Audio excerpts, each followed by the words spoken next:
call to order the September 12th meeting of the Cary Town Council. And at this time, I'll recognize Councilmember Smith for our ceremonial opening. Thank you, Mayor. I'd like to share briefly with all of you, we lost a very special person this week, Charlie Henderson. Charlie Henderson, for those that may recall, was our first full-time town attorney. Served our community, I think, for nearly 30 years, 29 years, I think to be exact. Charlie was here when I first got on, and he was one of the most welcoming and affable person that reached out and made me feel comfortable as a councilman. And I know, Jennifer, you were around back then, and you, Harold, and he was always one to reach out. I think his enduring trait as a town attorney was he would share with me how whenever there was a potential of litigation, he would work extra effort to see if we could come to a reasonable agreement. His mindset was, if we can make this a win-win for the community and for us and whoever that other person was that was considering litigation, we all win, and it's better than the cost of going to court. And I think that lesson has stayed with many of us as we deal with rezonings and issues, and we look at how we just want to get the community working together so that both sides have open dialogue and work for a common resolution. I think that's what made Charlie so special. Those of you that are interested, his celebration of life is at the Brownwind Funeral Home on September 15th at 1:30. And I appreciate you letting me take a few minutes to share that. It's also a very busy week in Cary.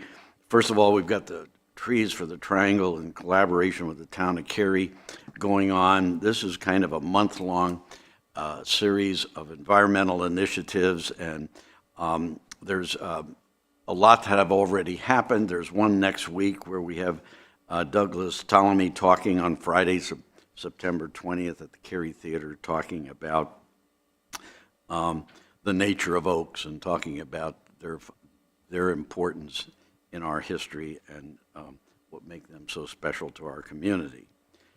Also, this week, Cary is hosting the Veterans Benefit Live. As the only veteran on the council, I take pride that Cary is, again, helping the American Legion host this group. This is where we bring in people from the federal level for veterans benefits that come here, so making it easier for veterans that have problems or concerns that instead of having to go to DC or to one of the other regional offices, they have the opportunity to meet with counselors right here on campus. So that's going on. So we've got a busy week here, and I just thought I'd share that. Now, if you don't mind, please join me in the Pledge of Allegiance. Thank you. I pledge allegiance to the flag of the United States of America and to the republic for which it stands, one nation, under God, indivisible, with liberty and justice for all. Thank you, Mr. Smith. First order of business is to adopt the agenda. I would entertain a motion to do so. So moved. There's a motion. Is there a second? Second. Second. Discussion. All in favor, please say aye. Aye. Any opposed? Motion carries unanimously. And that takes us to recognitions, reports, and presentations. We have our Deputy Town Manager with us this evening, Mr. Overton. We're ready to hear your report. Sure. Thank you, Mayor. Council, as you are aware, the dam inside of Bond Park is owned and operated by Wake County as part of their flood control program. As part of their responsibility, the county is working with the U.S. Department of Agriculture on a plan to help ensure the dam remains safe and in good working order over a long term. Recently, they conducted a public input process as part of their due diligence, during which residents and visitors raised concerns over several questions. Council, I want to let you know that our staff is working closely with Wake County staff to ensure that citizens concerned are reviewed and addressed wherever possible. The county has informed us that they will publish a frequently asked questions page on their website within the next 2 weeks. This will serve as a resource to help answer citizens' questions and something we can drive them to on our own website. For those in the audience or watching at home, please continue to direct your concerns or comments to Wake County government, as they are responsible for the dam improvements. But as we receive those questions or comments from our citizens, we will continue to make sure that Wake County is aware and assist in facilitating communications. That concludes my report. Thank you. Thank you, Mr. Overton. Just to add to that, I spoke with the vice chair less than an hour ago about this, and we had a good conversation. So we'll continue that dialogue and make sure that they're aware of our concerns. Okay, the next item on our agenda is Public Speaks Out. We've included instructions for speaking at this forum online and on the printed agenda. There are 3 opportunities to participate in Public Speaks Out: by writing in, calling in, or attending here in person tonight. And if you are here in person tonight and would like to speak, I'd ask that you sit in the rows to my right that are highlighted. Public Speaks Out speakers have 3 minutes each for their comments and may speak on any town-related topic, as long as it's not a public hearing, and that's to your benefit. You get more time at a public hearing. The 3-minute time limit will be enforced, not to be rude, but to be fair to all the speakers. There's a timer on the podium. It'll start off with a green light. When it turns to a yellow light, that's to remind you you have 30 seconds remaining. And when it flashes red, that's the point I'm going to interrupt you. Again, not to be rude, but to be fair to all of our speakers. I would ask everyone in the audience to understand that this is a business meeting. Please be respectful in your comments and your actions, and direct the comments to the entire council and not an individual. I thank everyone in the audience for understanding that since this is a business meeting, there's no place for applause, remarks from your seats, using props, or anything else that may distract from the meeting. So now is the time for Public Speaks Out. And first, I'll call on our town clerk to read any written comments and call on any registered speakers. We had 7 written comments and 2 registered speakers. Edward Link submitted written comments as well as signed up to speak. Laura DeMars requested the town to consider an ordinance against short-term rentals and residential owner-occupied communities. We had 3 citizens urging council to oppose draining Bond Lake, expressing concerns about the impact on wildlife, park enjoyment, and transparency around the current modification proposal. Mary Collins expressed concerns about the town's communication regarding the Lake Crabtree watershed project and the rising property taxes linked to the recent bonds. She urged council to better inform citizens and show compassion towards middle-class residents impacted by these financial burdens. We had 1 anonymous writer that urged the town to stop spending on parks and instead focus on addressing traffic congestion with road widening. Our first registered speaker is Jamie Golens.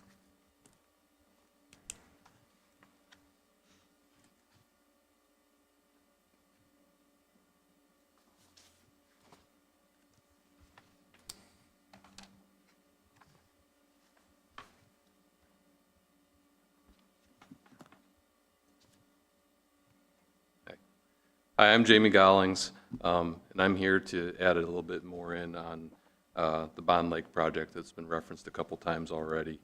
There's a public comment period with the county that ends tomorrow. That's based upon 1 month from an August 14th informational meeting that was held. Email address is gsa.requestcenter@wake.gov. And just to expand a little bit more about what is the basis of the study, what they found is that the dam, compared to when it was constructed in 1972, the standards have changed, and if there's excessive flow, it could relate to loss of life downstream. Of course, that's not acceptable. And then there's also a second criteria that they're trying to hit, that currently, from a given storm, the water draws down from a high elevation to a lower elevation in a matter of 13 days. They want to take it to 10 days. They're considering 4 different options right now: a do-nothing option, which is very unlikely; a drain the lake permanently option, which seems also very unlikely; and then 2 different options that involve replacing the riser tower, that concrete structure that's out in the water that accepts flow and gets the water out out of the lake to drain it down the normal pool. There's some things that the study doesn't say or aren't obvious to the general public that I think that I've been trying to get the word out, and with a lot of help from others, but people need to understand. The plan is when they open up, when they go to do the work, they're going to open up the valve in the lake, let everything flow out of the lake, including whatever the inhabitants are in the lake, the fishes, the turtles, whatever, and wish them the best of luck of getting the Lake Crabtree through that creek that's dry for half the year. And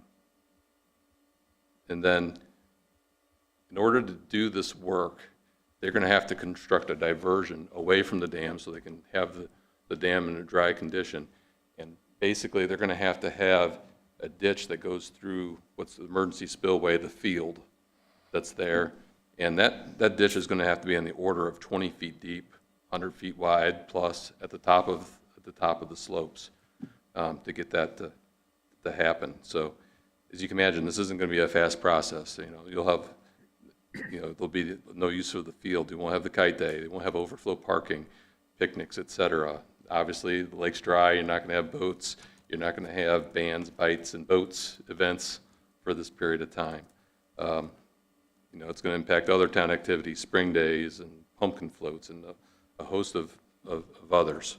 Unfortunately, your time has expired. If you have additional comments, we would love to read them. You could leave them with the clerk. Sorry. There, one sentence. Go ahead.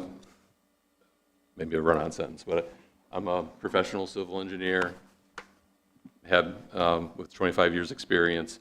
Within moments, identified in several ways that this can be done without draining the lake and be done at lesser cost and lesser impact, and not have all these other problems. So I've shared that with the county. Thank you. And I appreciate everybody's support. How many people, anybody came for the?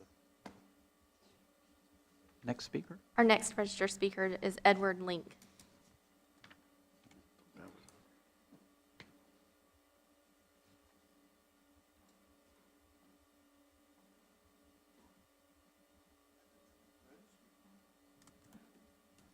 Thank you very much.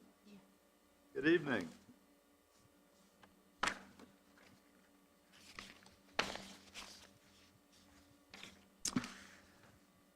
Okay. I had watched the two budget public hearings and the session approving the budget, in which management presented $500 million budget with spending down 3.9% last year. Tax rate was down 2 cents. There was no mention of a tax increase or a revenue neutral rate. The presentation took 4 minutes. In discussion, council emphasized the spending needs and said little about how that spending would be funded. Basically, that's what citizens want and be willing to pay for. Council was working hard to minimize tax increases, only raise if absolutely necessary. Council emphasized they wanted to hear from citizens, feedback from citizens, a theme spoken over and over through the sessions. But council was really surprised how little feedback was received from citizens.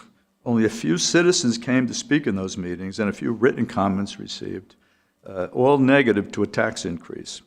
The manager eventually disclosed that the tax rate would increase by 8 cents. All that was discussed was the 8 cents. No one ever asked, quote, well, how much is the percentage increase is 8 cents? Do citizens know what 8 cents will mean to them? There was no questioning. There was no dissent at all.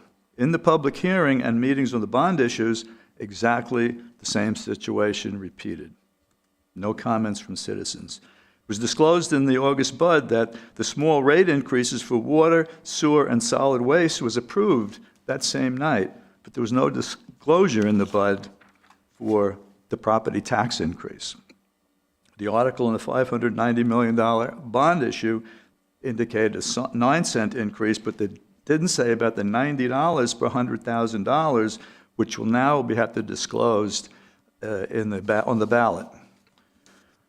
My analysis, the property tax increase is an historic 33%. How could an historic 33% property tax increase result from a 3.9% decrease in spending? And no one said anything. This has not been disclosed anywhere. And I gave you my chart here, 15 years of cost with small percentage increases over those 15 years, and I've added 2025, the blended rate, same rate, all the way up here, 18%. This gives an appearance of out of control spending. The bond increase adds 27% on top of that, together a cumulative 70% increase over 6 years from the votes that night. The evidence is overwhelming. The town is doing a poor job communicating the major decisions that will affect the entire community. The entire process needs to be scrapped and started with a clean slate Mr. and a Link, I'm fresh set sorry of to have to goals. interrupt you. Your time has expired. Okay, and goals and procedures, communication should be Thank you. critical initiative on council's immediate agenda. If you have Thank additional comments, you can leave them with No, the clerk. thank you very much, that's it. Other Thank you. than, thank you. Thank you. No additional registered speakers. If you're in the audience and would like to speak at Public Speaks Out, that now is your time. I want to invite anyone that wants to speak that's not speaking at a public hearing to come forward. Anyone to speak at Public Speaks Out? Okay, I'll close Public Speak.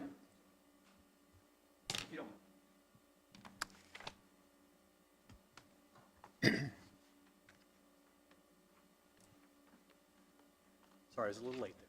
You're okay. Okay, great. My name is Derek Eford. I'm a longtime Cary resident and observer of the council, first-time caller. So thank you. I also want to speak as a resident who lives close to Bond Lake about the Wake County Dam project. That's USDA, NRCS, and Wake County and North Carolina standards. I've discussed with my neighbors as we received, some of us received an official letter from the USDA. When you get a letter from the federal government, you try to look into that, right? Over a year ago, talking about something was going to be done. Government standards have increased for what they need to do to make that structure last for a 100-year flood model, right?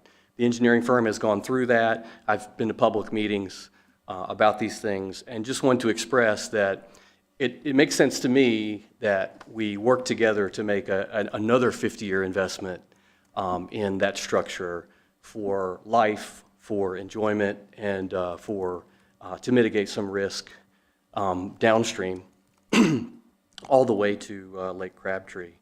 A gentleman earlier mentioned options A, B, C, and D, which have just been put out by the Wake County hired firm, Friesen Nichols. Pardon me. I totally agree with him that A and B seem very unlikely. Do nothing would mean Wake County forgoes any federal funds in the future. That seems very unlikely. Implied is that there are federal funds now for this project that's been ongoing for a year and a half or so. So I've talked to many neighbors, come to the conclusion that it would be best to do the most that is prescribed in those A, B, C, and D, unless something that, like he suggested, becomes another alternative. If there becomes another alternative, I think there would have to be additional public hearings, right, led by Wake County. It wouldn't be fair otherwise to put forth 4 and then come up with a 5th and just do that because for whatever reason. So that seems a little unlikely to me that would be done that way. So if we have to choose between A, B, C, or D, the neighbors and I that have received this letter and otherwise, probably because our lots touch the floodplain, would very much prefer option D. It is the most invasive to think about it that way, but it would it would widen the drain pipe so more water could flow through before a hurricane event or something like it could be controlled better. Also, it wouldn't raise the dam, so much less likely to affect the floodplain upstream. And it would provide for, I'm almost out of time, it would provide for the best investment for that structure and use of it even with some temporary inconveniences and the environmental impacts. Thank you. I appreciate it. Anyone else to speak at Public Speaks Out? Seeing no one, I'll close Public Speaks There's Out. one person.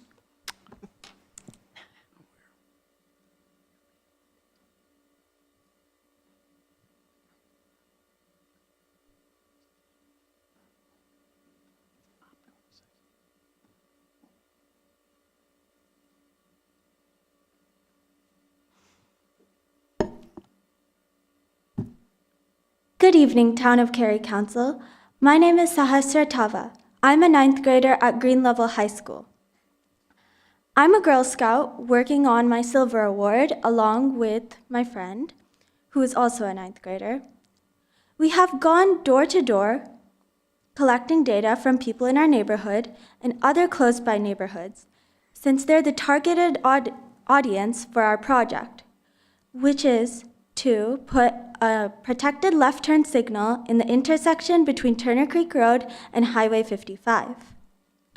We asked them to fill out a Google form as well as send a 311 request to you to bring attention to our problem. We also advocated at our community pool party, informing more people about our project and acquiring more data.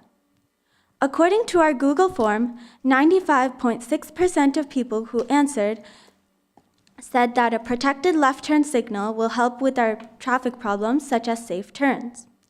The data told us that there is a necessity for a traffic light that is solely for turning left off of Turner Creek Road, because parents said it's dangerous for the children leaving Turner Creek Elementary and is nerve-wracking for regular citizens just to turn onto the highway. This is a crucial problem that is affecting the members of our community. If you could really take this request into consideration and take action on it, it would not just make mornings easier, it would make lives safer. Thank you for your time. Thank you. Anyone else to speak at Public Speaks Out? Going once, going twice. I see no one. I'm closing Public Speaks Out. So usually it's the Public Speaks Out is the opportunity for council to listen and not respond, but I can't help not responding on the Bond Lake. In my conversation, the RFQ is going to answer a lot of questions, and in my conversation, which of course is not verified, the federal government's only going to supply 65% of the funding needed to do what they need to do, and the county's got to come up with the rest, which is in the millions. So that if this is going to happen in the near future, they're going to have to create millions of dollars. So I don't think this is a short-term thing. But again, that's not verified. That was just in my conversation, and I think you wanted to add something as well. No, I don't have comments. I guess I have questions, and it is very unprecedented that we address the comments that are made during the Public Speaks Out. But, you know, we have a long history in Cary of having subject matter experts as our citizens. And we've used our subject matter experts to help us with stormwater and other matters. So when someone says, I'm a civil engineer and I see that there are other options that are not being considered, is there a way that we can help communicate those contributions, those ideas that Jamie's last name I forgot. Grevels? Grevels? Calling. Okay. Yeah. Is there a way for us to communicate those to Wake County and ask why the engineering firm didn't identify those options? I'm sure there is, and we can look into that. Okay. And the other thing I have to say on the budget, we had hours and hours and hours of public meetings and work sessions. I'm sorry if you were not informed of those, but they were properly notified. And I summarized them all in my blog, which you can get to at townofcary.org. You can go there, and there are reams and reams of notes that I took, which explains everything. Just in short, the last 5 years, your taxes have gone down. We've seen inflation just on some construction projects, such as sidewalks, go up 200%, asphalt 40%. It just goes on and on and on. That's some of the stuff you'll find there. I encourage you to read it, and if you have any questions, please let me know. All right, now moving to our next item, which is consent agenda. For the benefit for the benefit of people watching this meeting, streaming on TV, we're going to review the consent agenda items. Please keep in mind, one vote approves all these items. On the consent agenda, we have council recommended advisory volunteer appointments, bid award Higgins Greenway Phase 4 water main relocation. Would council members like either of these pull for discussion? If not, I would entertain a motion to approve the consent agenda.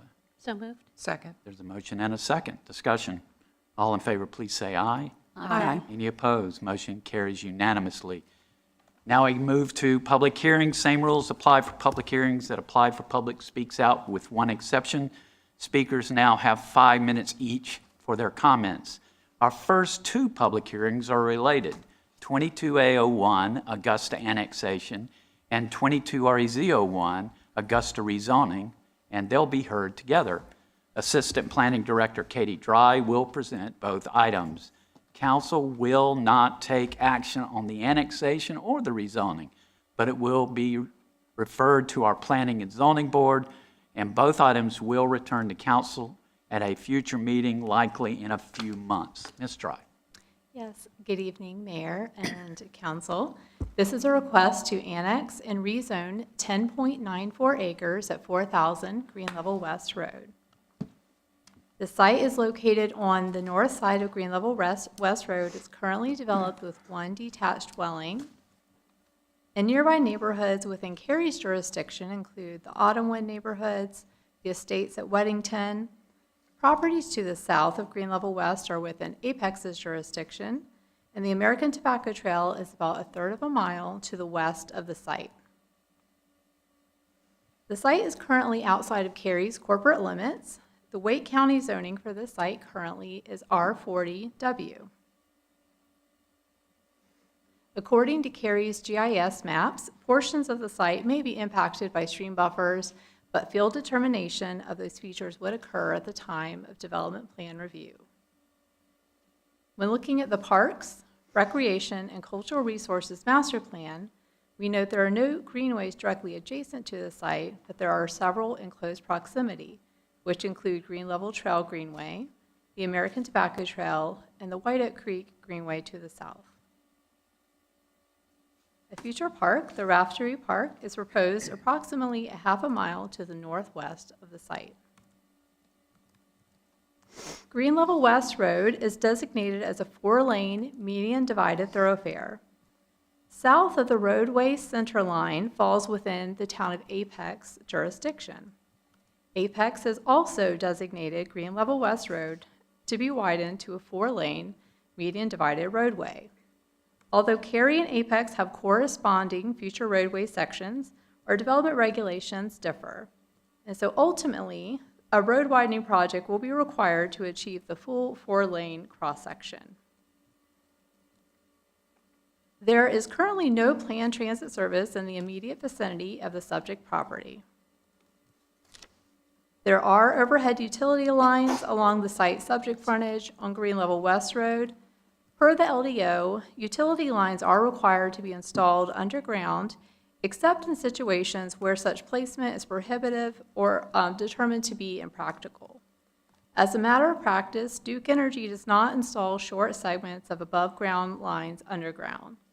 But detailed plans for the utility installation would be prepared and reviewed during the development plan review process in coordination with Duke Energy, and a determination would be made at that time. Since the parcel is outside of Cary's jurisdiction, the applicant has submitted an annexation petition, 22A01, which is running parallel with the rezoning request. Following tonight's public hearing, a decision on the annexation can be deferred until the rezoning request comes back to council for a final decision. With the rezoning application, the applicant has requested an initial Town of Cary zoning of residential 12 conditional use. The proposed conditions associated with this request include limiting the use to detached dwellings with a maximum density of 2.02 dwelling units per acre. This would yield about 22 lots. The community gathering area that's proposed would be at least 2,500 square feet. This is 100 square feet larger than the LDO requirement of 2,400 square feet for a site of this size. They're committing to construct a portion of Ridgeback Road. I'll share more information on that in just a minute. They're also proposing that lot area will be calculated based on the lot size and shall not include any adjacent area that would be located within a riparian buffer. And they're proposing to increase the streetscape along Green Level West Road to a 60-foot wide Type A average streetscape. Next, I'm going to share information about the condition associated with Ridgeback Road. So as I noted, this site has frontage on Green Level West Road, but it is also adjacent to a stub road, Autumn Season Lane, which is within the Autumnwood neighborhood. And to the north of that is Ridgeback Road.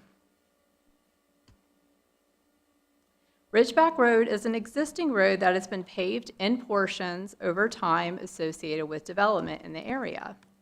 There is an existing unpaved gravel section about 400 feet long between the roundabout at White Oak Church Road and Chestnut Walk Drive.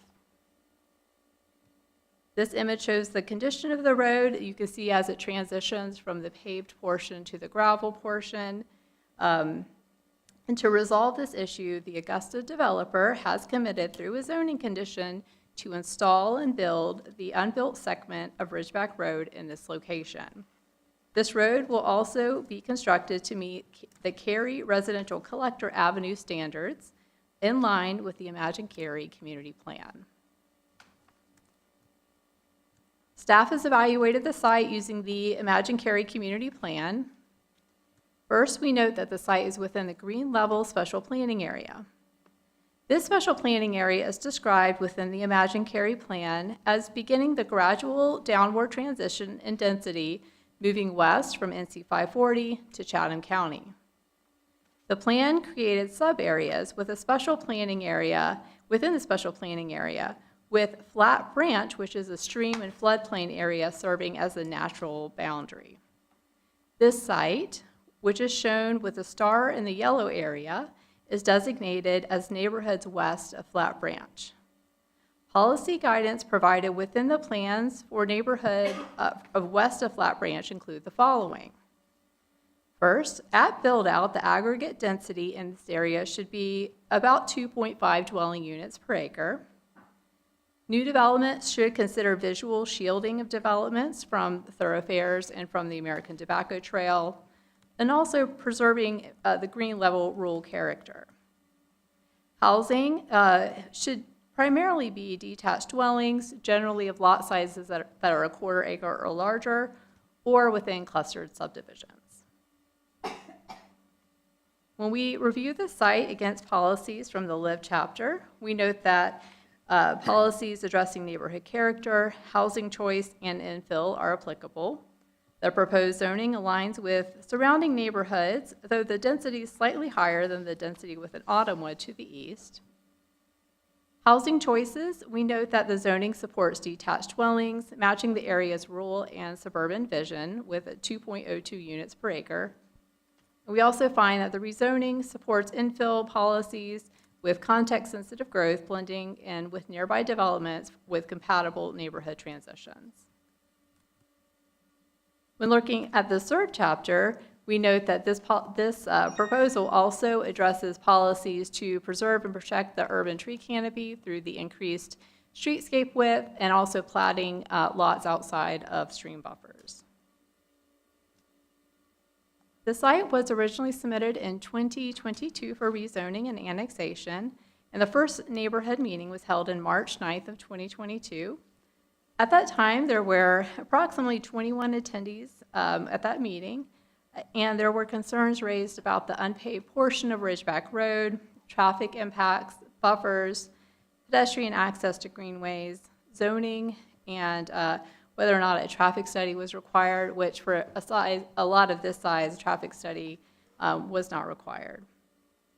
The applicant held a voluntary follow-up neighborhood meeting in this year, March 20th, and according to information shared by the applicant, questions and concerns at that time were around project site details, zoning, lot sizes, construction timing, still concerns about traffic, road improvements, buffering, landscaping, and site access.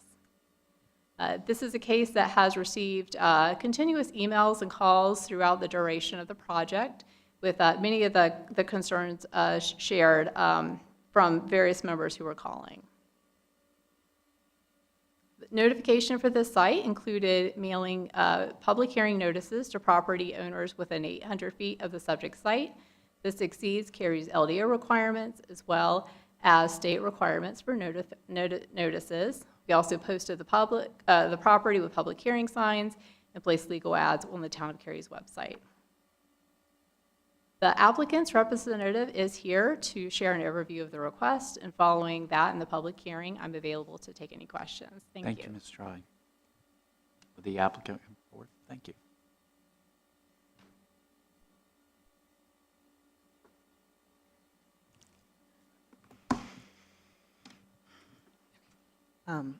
Good evening, Mayor and members of council. My name is Ashley Honeycutt-Terrazas with Parker Poe, 301 Fayetteville Street in Raleigh.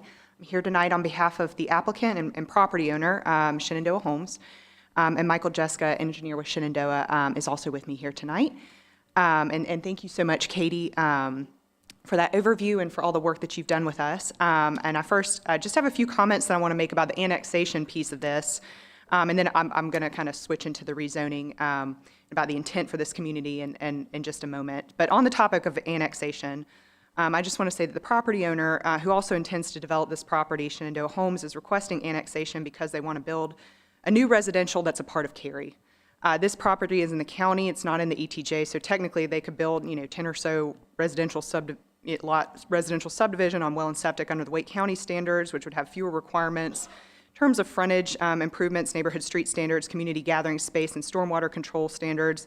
But Cary standards are typically stricter, as the thing is evident when you look at neighborhoods that develop in Cary versus the county, and the property owner has certainly agreed to more limitations on the development in the zoning that will be required for the development of this property in addition to what's already required by the LDO in order to bring this subdivision into Cary. So in sum, they want to be in Cary. They want to comply with Cary's higher standards for this small neighborhood. It will be a benefit to Shenandoah's future homebuyers by allowing them to connect to safer, healthier public water and sewer. It will be a benefit to the town by contributing to its tax base and keeping this area more cohesive for the Cary residents who are already living along Green Level West Road. So now the proposed zoning. The intent of this case for this relatively small residential project that's envisioned for this site is and I want to talk about that and about the work we've done and what it has taken to be able to respond to one of the primary concerns that Shenandoah heard from the community early on in this process that began over 2.5 years ago, back in January of 2022. So first, the intent of the community. It's intended to be a single-family detached neighborhood that's consistent with the adjacent Autumnwood neighborhood, but it'll have its own HOA. Shenandoah Homes is the property owner and applicant here and is always intended to build a high-quality neighborhood with larger homes.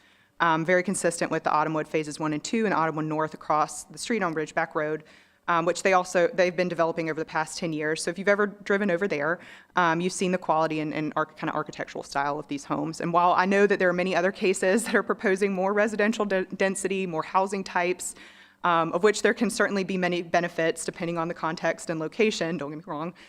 For this particular property, Shenandoah is proposing a more traditional low-density, single-family detached neighborhood, which is how most of the homes in this area have developed, and which is squarely consistent with the community plan in terms of housing type and maximum density. With the zoning conditions we've offered, there would be a maximum of 22 single-family detached lots, likely varying sizes, but because of the awkward shape of the property, no less than 12,000 square feet. And there are still many families in Cary that are looking for this type of housing, which has historically made up most of Cary's housing supply. 22 large houses is not an end-all, be-all solution to all of the housing issues in Cary, but it will still add to the housing supply, which is needed, and they will be appropriate in this context for families that want to be walking distance from the highest-ranked public elementary school in Wake County.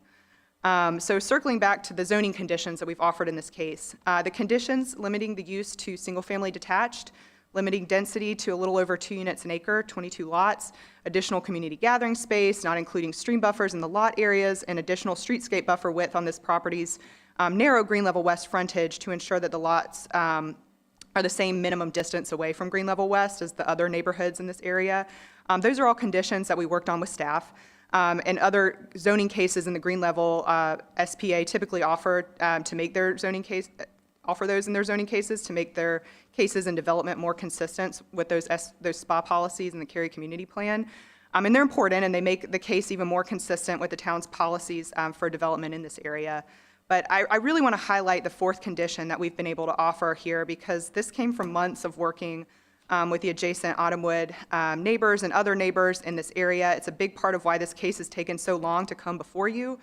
We were trying to figure out a solution that we could offer with this development to address concerns we heard about the existing issues with the unbuilt portion of Ridgeback Road that Katie just showed on the screen there, between the roundabout at White Oak Church Road and the built section of Ridgeback Road that connects to Autumnwood that the residents of Augusta will also be using. And I'll just say that there were other concerns and things that we heard, not necessarily related to the development of 4,000 Green Level West Road, but Shenandoah staff that I've worked with for the past year have tried to address what we could and have involved your wonderful town staff in those efforts. So back to Ridgeback Road. This is a section of gravel road between those built portions that people use, and typically, as we've heard, and as I've actually been there and seen, typically driving pretty fast. We heard that folks in Autumnwood often walk their kids to school that way, and obviously there's no sidewalks, and sometimes it's overgrown. It was not meant to be used and accessible by so many people, and we heard many neighbor concerns about adding additional cars and people to this already unsafe, unbuilt section of road. So this was not an easy off-site issue to resolve for a private developer. This gravel section is on someone else's private property in the county. There's no public right-of-way there. We had to work extensively with the town attorney's office and the private property owners to figure out a way to get that right-of-way into Cary and the rights to be able to feel, confident that we can build this section, fix this issue, and then commit to that in a zoning condition for the Augusta development. Something like this could have been a public project or paid for by the town, or neighbors would have just had to wait for the two properties along this gap to develop and build that section. But luckily, the property owners there at the gap were willing to work with us on this. And so Ridgeback Road is designated as a collector street on the roadways and networks map. So of course, their transportation staff want us to build the full plan section, which will include a median and pedestrian facilities consistent with the portion of the road that Shenandoah built with Autumnwood North just to the west of this of the gap. And that's what we've committed to do prior to recording a plat for Augusta. So it may seem like a small section of road, but really it took a lot of coordination to be able to offer a zoning condition for this off-site road improvement that will be a huge benefit to the current Cary residents in Autumnwood and also the residents of what would be this 20-ish lot Augusta subdivision. So thank you very much for your time, for your consideration, and we're looking forward to the discussion this evening. Thank you. This time I'll open the public hearing for both the annexation and the rezoning, and I'm going to call on the clerk to read any written comments and call on any registered speakers. We had 5 written comments and 4 registered speakers. 5 people submitted comments either in opposition to or with concerns regarding the proposed rezoning. The first registered speaker is Jill Shade.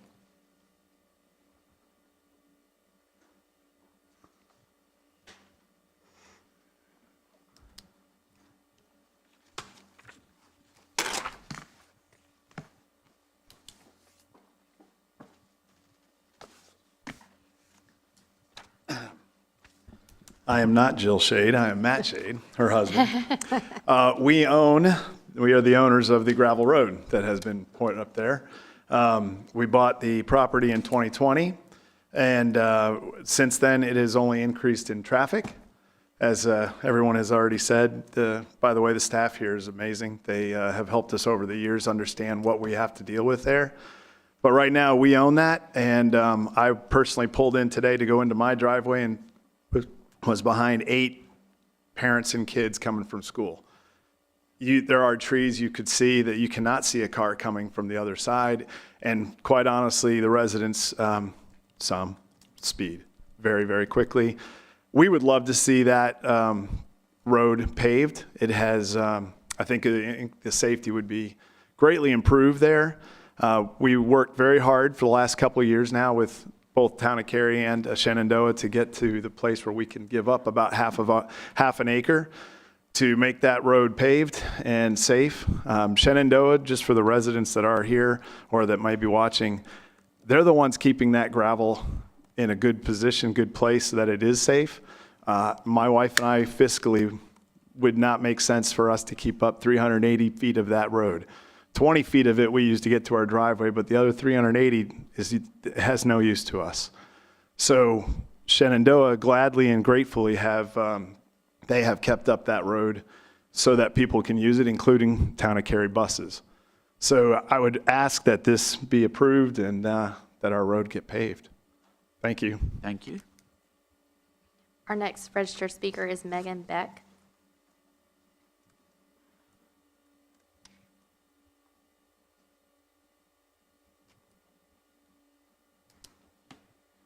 Could I get you to move? Thank you. Hi, I'm so sorry I'm so casual. I came from the hospital and it's a long You're story. fine.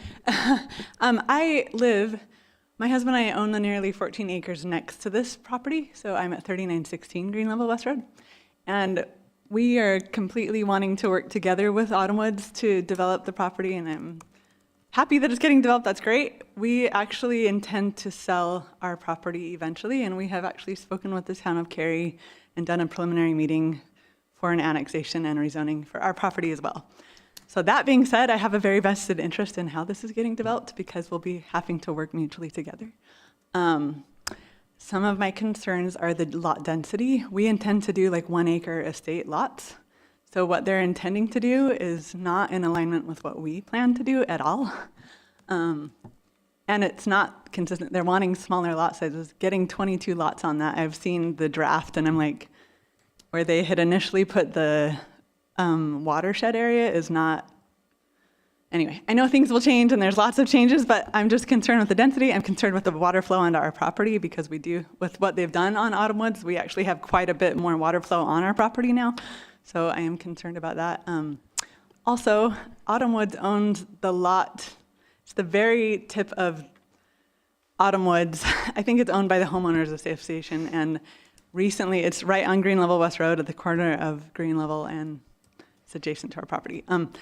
They cleared all the trees off of it and went up to the creek line, which took away our tree area. Like, they should have at most taken up to 20 feet of that stream bed, and they took it all the way to the stream line, and now we have trees on our property that have died that they've knocked over. We're having to clean up.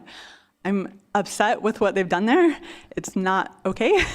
But I'm also concerned with what they're going to do in terms of tree protection area along our property line, especially doing 1 acre lot sizes. We definitely want some privacy on those lots. The other thing I'm concerned about is they didn't widen Green Level West Road on that stub that I'm talking about where they cleared recently. And I know they got a cease and desist on clearing that, and I don't know what was going on. I think they were trying to possibly build a home on it or something.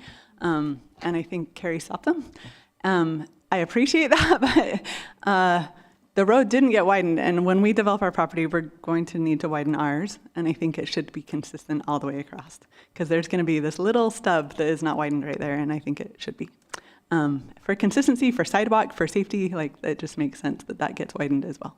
I think the reason it didn't get widened is because they left it as an undeveloped part of the neighborhood, and so it didn't get annexed, or I don't know, it probably got annexed, but it didn't get part of the neighborhood approval process. And then likewise, when they ran the stub for the utility, they didn't bring it all the way to the property line. They left it 150 feet. So we've been working, trying to get the easement for that. And typically that should have been taken to the property line. So I'm not quite sure how that happened either. But again, we just want to work with them and want consistency in the two projects. So thank you. Thank you. Yeah. Our last registered speaker is Sonali Luna.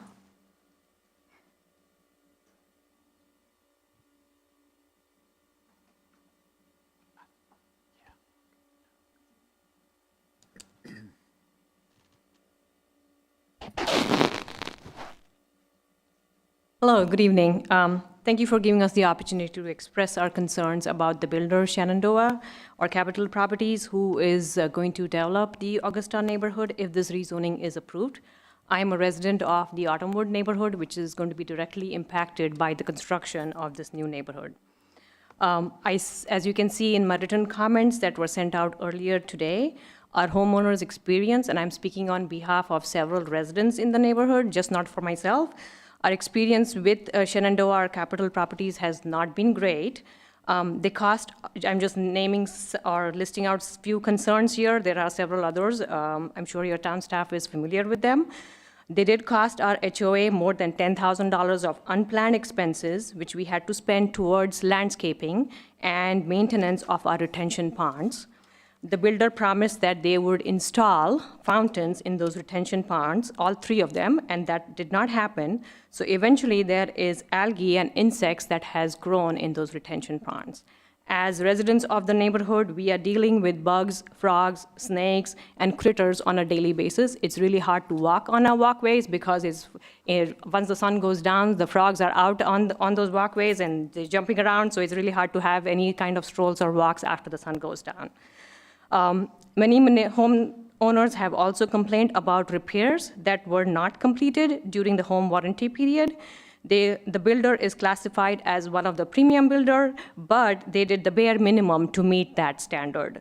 Some of the items that were listed, subpar quality on grading, rocks, bricks, plastic left inside the homeowner's residence.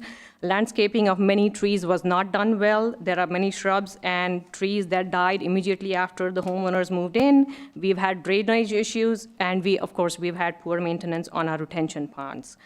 We are not quite sure how the inspectors passed these new home inspections. It's possible that there were just so many issues, these issues got overlooked, and they passed the inspections, but at the end of the day, we as consumers were given an inferior product. That's our history with this builder. We do not want this history to repeat, so we are laying out our concerns with the rezoning construction project ahead of time so that the town or the council members can address this with the builders before the approval happens. A few issues that I want to list here, particularly 3 that have been expressed by our residents are, number 1, traffic during the construction process. When Autumnwood was being built, Capital Properties or Shenandoah did not give any serious consideration on how their construction could impact the neighborhood. If Autumnwood had a right to vote, we would vote that the builder should not be using our roads to get to the construction area because it does impact the neighborhood significantly. But if they are given the permission to use our roads, we request the following enforcements. There should be a strict enforcement window of when our roads can be used. Try to avoid school or office hours. Clean the Autumnwood neighborhood roads weekly or bi-weekly based on the conditions of the road. Restrict heavy equipment vehicles within the neighborhood roads because they cause substantial damages to the homes in the long run, and it's really hard to prove them later. Drilling and blasting limitations, agreeing on what is acceptable before approving the development of Augusta. We would like a builder to cover repair costs of homeowners' properties, including flat tires, and I've replaced probably 3 flat tires in the last 2 years myself. So this is a very common problem amongst most of our neighborhood. So we would like them to cover any kind of repair costs that are incurred because of construction vehicles being in our neighborhood. Agree on a construction timeline. We think 2 years is a reasonable timeline for that size of neighborhood. We do not want to have any delays, but if there are any delays, there should be a penalty on the builder.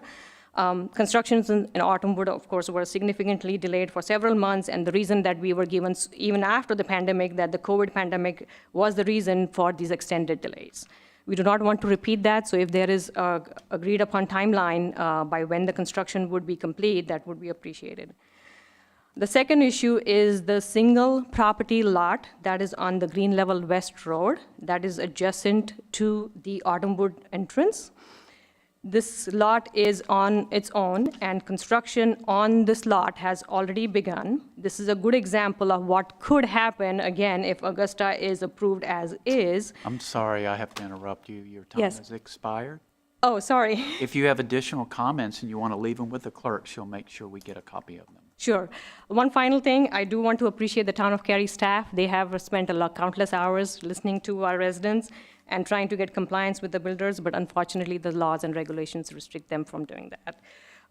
So as a result, we really request that the rezoning request be withheld until our obligations or the obligations made to the customers have been met. Thank you. No additional registered speakers. If you are here in the audience and would like to speak at this public hearing, now's your opportunity. Anyone?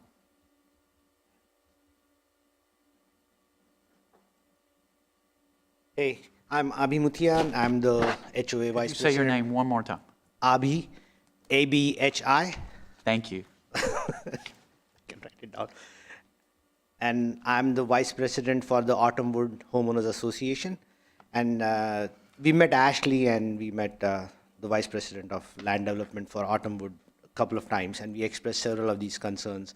The main concern that, as Sonali highlighted, was just the fact that our Shenandoah Builders and Capital Properties has not delivered on what they promised, has not lived up to the obligations for simple things like warranty.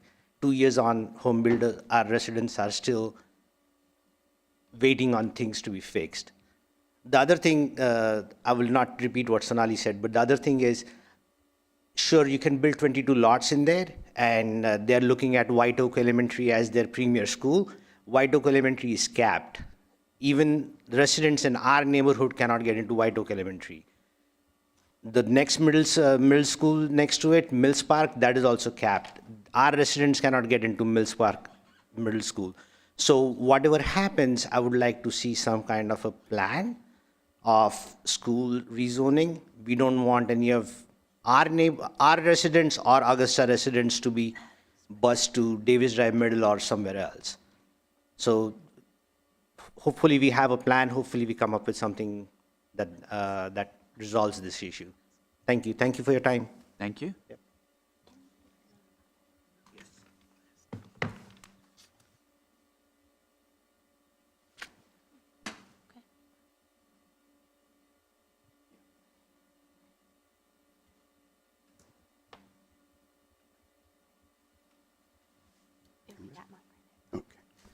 I'd first like to say good evening to Mr. Mayor and the Town Council, and I appreciate this opportunity to speak on behalf of myself and the White Oak Baptist Church and the White Oak Foundation. We would like very much to see Could you this give road. us your name for the record? Oh, I'm sorry, Alonzo Wilson. Thank you. Yes, and I live at 1609 White Oak Church Road. Thank you. Which is part of the church's property. We also would like to see the road improved or paved, and we've also worked with the town attorney and also Shenandoah Homes in trying to make sure that they got the necessary right-of-way approval so that could help facilitate getting the road done. We think it will be a good thing because of what we are planning to do in that area, which is already approved, and we're working on the site plan now, which is a facility for seniors, age restricted. So we would like very much the support of the council in approving this rezoning and annexation. Thank you very much. Thank you. Anyone else that would like to speak at this public hearing? Anyone at all? I see no one, so I'm closing the public hearing. First of all, I want to explain the process. This is a public hearing, so after this public hearing, it will next go to the Planning and Zoning Board, and that's an advisory board of citizens that's going to review this proposal and see how it matches the Cary Community Plan. And they're going to make a recommendation, and it will come back to council for a vote. That process is going to take us about 3-4 months, and that's a guess, maybe longer, but usually that's how long it takes.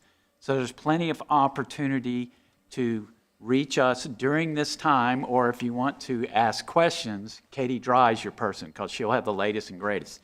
But if you want to come and speak at every meeting, you can do that at Public Speaks Out because this is the public hearing, and now you have the opportunity at every meeting to speak at Public Speaks Out.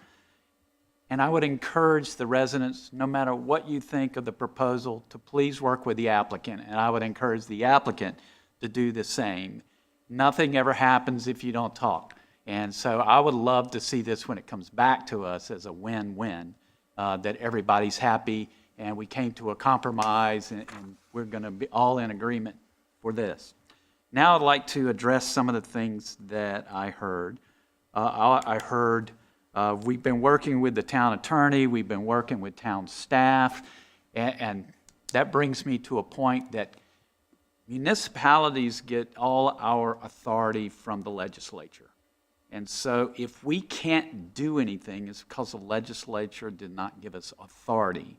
And so if there are issues going on and staff says, well, they're not violating any ordinances, or our attorney says they're not violating any ordinances, then by law, we can't do anything, which is unfortunate. So keep that in mind, keep asking questions, and staff will help you work through that. There was a comment about school caps. Yeah, we feel your pain. Again, we don't have any authority with schools. We tried that in the past and got in a lot of trouble legally with that. I'll just leave it at that. But we do not have authority with schools. We will do our best to advocate for our citizens to make sure school reassignments don't occur unnecessarily, but we really can't do anything about that. And then problems with the builder. Well, first of all, we got to understand what's being proposed. What's being proposed is a type of use on some land. And honestly, well, legally, that has nothing to do with the builder. Even though we hear you, they can sell it tomorrow, and it could be a different builder. So we really can't consider the builder when we make our decision, just so you know. And I understand you have issues with enforcement, and that's where you work with staff, because I'm not understanding all the issues, but they can tell you if we have authority to enforce something that was approved in Cary, we will certainly do that, and we will not stop until it's resolved. But if we don't have authority, there's not much we can do about it. Requiring builders to have a timeline, requiring builders to cover damages, we don't have authority to do that. I know that off the top of my head, and that would probably be a civil matter, I guess, yeah. So you'd have to sue them yourself. Let's see. Green level road widening in different sections. Green level road is a state road, so if there are any segments, does the state have to fill those gaps? Yes, it's an NCDOT road, so yeah, filling in the gaps would be a future NCDOT project at some point to complete the widening. And just so you know, state doesn't have a lot of money, so it might be a while. Tree protection, great question. Cary has ordinances to protect trees. We have buffers. We have a champion tree ordinance, which I think is a 36-inch. Is it 36-inch or 32? I can't remember. 25. No. It's bigger. For hardwoods, yes. For hardwoods. 36-inch tree, they have to protect it or mitigate it. And so we do our best to protect our trees. Buffers are usually with unlike uses. So if you had commercial next to residential, they'll be required to put in a buffer. But if you have residential next to residential, that's considered a like use, and they don't require buffers. Where, if there are two residential lots that are 8,000 square feet or larger, then a landscape area is required to be platted on the lots. So it's not like a buffer that would be under separate ownership, but it would be, within the lotted area. Right. And then the stormwater clearing to the stream, that's probably when they were in the county. I don't know how we resolved that. So if it was in the city, then I'm seeing no from the. I believe there's a violation ongoing out in that area. So we're going to make sure that that gets taken care of, because you cannot clear to a stream buffer. We have 50-foot stream buffers. So. Yes, in that area. Yeah. Yep. So they will have to fix what they made a mess of. So those are all the things that I heard. I'm sure my colleagues probably heard more and want to talk about it. So. It's for district. Yes, your district, Sarika. So, in full transparency, I met the applicant, I think it was yesterday, and they took me through the entire plan on, and, the kind of issues that they've heard from the neighbors. One thing I have to really talk about the representative here is she was very well informed. With all the knowledge of the issues that she had, I felt like she has been in touch with the community members. I did speak to some of the community members that they didn't feel like that they're not responsive. So that's a plus. And I would suggest you should continue to foster on this relationship, like the mayor mentioned. Continue to work with each other because that's going to be a huge win. Now, I'll talk about some negatives here. So when I was elected, there was a lot of back and forth going on about one gazebo, which was not finished, and it was in the front. And after much persuasion, the staff was able to get that painted and fixed, so the quality of work was definitely compromised. And I would hope that, in the newer community, that's something, it does not get repeated and things are finished before residents move in. There was, although not directly related to this particular project, but I think there is an area where I want to bring this to council's attention, that there is an area where it's not finished. It's owned by another person, and I don't have that information, but the issue is that there is no, so there is only sidewalk outside Autumnwood. And adjacent to Autumnwood, both sides, I think there is a land which is probably, it's not up for rezoning. And I don't think On what it's. street are you talking about? On Green Level. On Green Level, okay. So there's no sidewalk there. And kids cannot walk to school. People cannot walk on that road because it's kind of dangerous. There's a lot of traffic. And that definitely calls for a pedestrian safety issue. I don't know if that can be handled here. I think that needs to be taken offline, but I just wanted to make sure that that gets called out because that's a huge issue and people cannot walk on Green Level. It's pretty dangerous. Are you saying part of it was developed maybe by a previous development and then they stopped? Yeah. Okay. So Shenandoah actually was the builder for Autumnwood, and they finished the sidewalks outside Autumnwood. But as you move towards right, there's a lot which is unfinished, and there's no sidewalk there, and the road is so narrow that people cannot walk on that road. So there is. You're saying on the private property that is adjacent to Autumnwood That is doesn't have correct. a sidewalk on it? That is correct, and that's a pedestrian safety issue. So there's no connectivity, is what I'm saying, in the sidewalk, and that may not directly be related to this project, but that's something, that we need to be aware of. I also want to say that I did mention this to the applicant yesterday, the gathering space, 2,500 square feet in Autumnwood is really a mailbox space. So I hope that, and I know that for one of the previous projects that we discussed, we did mention that 2,500 square feet is not enough.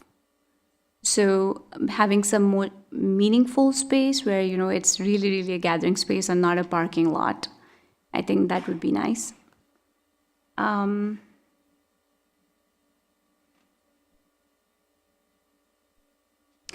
We did talk about this yesterday, the traffic. During the construction process, I think there is a road, and I cannot see the name here of that road, but then on this slide, but there is a road that connects to the phase 1 of Autumnwood. Autumn Season Lane, the stub that connects? I think so, I can't read, sorry. But the discussion was that road should not open until the construction is fully complete, so that we can avoid having too much construction traffic going through the community. Is that a site plan issue? It could be, it could potentially be addressed during rezoning if they wanted to look at some type of condition language that would, restrict the opening. the vehicular opening to Autumn Season Lane until, a certain amount of residential building permits have been pulled. So that could be something that they could explore if they wanted to offer a zoning condition. Since we're talking about that spot right there, if you don't mind, like tag right on, it looks like there's a bulb slash stub. Is there a sign that says? Yes. Okay. Yeah, so, That's yeah. the Jennifer standard. Robinson sign? Yeah, yeah, that's the standard that we set, because we didn't know like when and if that would ever. Right, I was worried about the expectation of Yeah, those residents that, But they know, because there's. but they know there's a sign. There is a sign Okay, that says thank you. future, Yeah. future What is- road extension. Future So road that- extension. yes. Okay. But I will say really fast, we have done that in the past, where we've put in the applicant has offered conditions that says either no construction traffic will go through this neighborhood, or the road will not open until a certain number of COs, or until the development's completely done. Yeah, that makes complete sense. And when I was talking to the applicant yesterday, they didn't push back. They were very, It's an easy one to give. Yeah, so I didn't see that to be an issue. But I just wanted to make sure I pointed out today. That's all. Thanks. Thank you. Others? I'll just throw I in a have one, couple. you go first. Yeah, okay, well, just real fast, I mean, we have so many communities where the utility line is left in place, and then the buffer goes in, the street buffer goes in, and then the trees grow up, and then they get hacked down because there's a utility line. And, you made a statement at the beginning that this is just a small segment, and so it's unlikely that the utility will be buried because it's a small segment. But if the land adjacent to it is going to be developed, as we've now heard, there's intent to sell and develop it, we really want Duke Energy to look at this holistically across this whole area. In the end, all of Green Level West will be developed. So I don't want them to look at it in isolation, go this little part and then this little part, and then so it's a no. I'd like them to bury the lines so that we don't keep having this problem of hacked down trees. Great point. Yeah, and if it does happen that the utility lines stay, I hope that the developer will put in screening that takes that into consideration and does not grow into the utility lines, then, 15 years later, they're hacked down. So, just a comment there. The buffer adjacent to the low density, they're not offering any kind of buffer on their east or west side. Not above and beyond the minimum requirements of the ordinance Okay, currently. what would the minimum requirement be? I mean, it's kind of tough here because right now it's probably zoned R40, but they're saying that they're going to go, well, it'd still be R40, it'd be, Yeah. single family. Yeah, so I mean, it would be determined at the time of development plan review. So what that means is, if the adjacent lot is under development, we would have to look at what that is at that time. But, in general, if it's lots that are detached dwellings and they're 8,000 square feet or larger, it would be a 20-foot landscape easement that would be along the rear of the property lines. Okay. All right, thank you very much. Those are my only questions. I have 2 questions. One is Autumnwood in R40, half in R40 and half in a different zoning condition? Yes, that's correct. So let me pull back up the zoning map. Yes, so, Autumnwood, you can see that just to the east. Part of it is R40. It was developed under the Conservation Residential Overlay, which allowed for the cluster-style development with larger swaths of open space. The portion that is a little to the west, that's R40 CU, that was annexed into Cary in 2015, and they were seeking an initial zoning of R40, but they added a condition to limit the uses to detached dwellings. So that's the one condition associated with that site. They also developed under the Conservation Residential Overlay. Okay. How big are those lots, though? I remember, was it 15,000 square feet? Yes. Okay. I have it. So they're part of Cary and they pay Cary taxes, but they didn't, and they came through a rezoning, but the rezoning is a Wake County normal placeholder zoning with conditional use on it. Well, this is an area that has what's called a Conservation Residential Overlay District that allowed a development, if it was cluster-style development, within the R40 district. That overlay that was in place at the time allowed for that development in R40. So you would end up with lot sizes that were smaller than 40,000 square feet in return for greater open space. Okay. That was And- surprising to me. I don't remember that one. It might have been before my Since time. the adoption of Imagine Cary, we have not seen the conservation residential overlay district used very widely, but there are some legacy neighborhoods that were developed pre-adoption of Imagine Cary that were developed under that. And so to address the citizens' complaints, I was wondering if they were they are in the town of Cary, all of these, all of Autumnwood is in the town of Cary, but I don't normally see an R40 zoning that's in the town of Cary and pays Cary taxes, but a lot of their concerns sound like things that were promised maybe through what would normally be conditions in a rezoning, like amenities in a BMP and stuff like that. Do we have an enforcement component that can assist these citizens? Yes, since these were developed under the Conservation Residential Overlay District without specific zoning conditions, the amenities that were in place were requirements of the ordinance and not specific zoning conditions. Okay, that's good. All right. And I believe there was also a question about minimum lot size. I did want to address that really quickly. The minimum lot size for these Autumnwood neighborhoods under R40 is 15,000 square feet, and in general, they range from 15 to 17,000 square feet. Okay. And there are also two other questions. One about Ridgeback. I'm so excited that this developer is working with the citizens and improving that. That's great.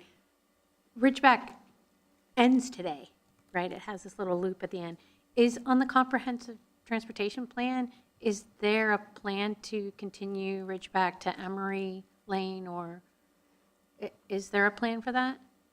So unfortunately, my map just I know stops that. just shy of that. I wish I had one zoomed out a little bit further. But I do believe the line continues on. There is a very, very large stream buffer and floodplain in the area, so I do know that there's some significant natural features that I think could be somewhat challenging as far as crossing and continuation of that. Yeah, I was just trying to figure out But you're right. what the plan is. It does associated- ultimately, Dead ends align it. there, and currently dead ends.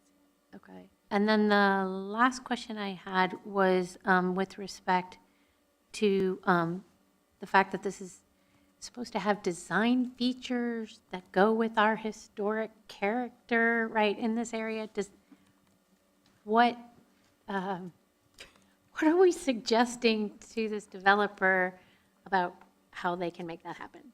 Yeah, so the Green Level Special Planning area does provide some policy guidance to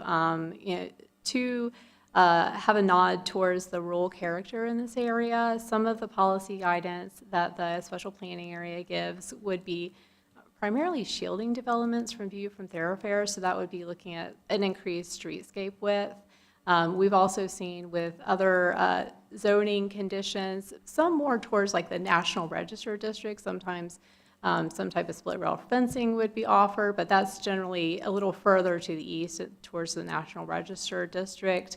But typically what we have been seeing out here to address that policy guidance has been a wider streetscape just to address the shielding of the development from view of the major thoroughfares. So the 60-foot wide streetscape on Green Level is what you're really talking about? Yes. Yes. Green Level West. And Green Level West, yes. Is this the part of Green Level West that we're hoping to change the name This of? is actually just to the west of that. okay.